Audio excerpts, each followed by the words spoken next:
નમસ્તે મિત્રો, શ્રાવણ માસમાં તો ઘણા બધા વ્રત આવે છે, પણ આ શિવજીનું વ્રત એવું વ્રત છે જે તમને વ્રત કરવાથી તરત જ ફળ મળે છે.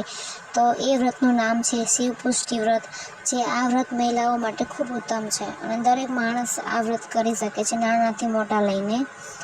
આ વ્રત શ્રાવણ માસના પ્રથમ સોમવારથી કરવામાં આવે છે. આ વ્રત શ્રાવણ માસના 5 સોમવારે કરવું. દર સોમવારે મુઠ્ઠી અનાજ અને ફળથી શિવ પૂજા કરવી. પહેલા સોમવારે ચોખા અને શ્રીફળથી પૂજા કરવી. બીજા સોમવારે ઘઉં અને બીજોરાથી પૂજા કરવી. ત્રીજા સોમવારે તલ અને કેળાથી પૂજા કરવી. ચોથા સોમવારે મગ અને કાકડીથી પૂજા કરવી. સાથે ફૂલ, ધૂપ, દીપ વગેરે પણ કરવું. એક ટાણું કરી શિવજીનું ધ્યાન ધરવું. આ વ્રત 5 વર્ષ સુધી કરવામાં આવે છે. 5 વર્ષે 4 સ્તંભવાળો મંડપ, કેળાના સ્તંભ, ઘંટા, ચામર, પાંદડાથી શોભાવવું. મધ્યે પચરંગી ચંદરવો બાંધવો. તેની નીચે મહાદેવની સ્થાપના કરવી. રૂપાના, ચોખા તેમજ નાળિયેર બનાવવા.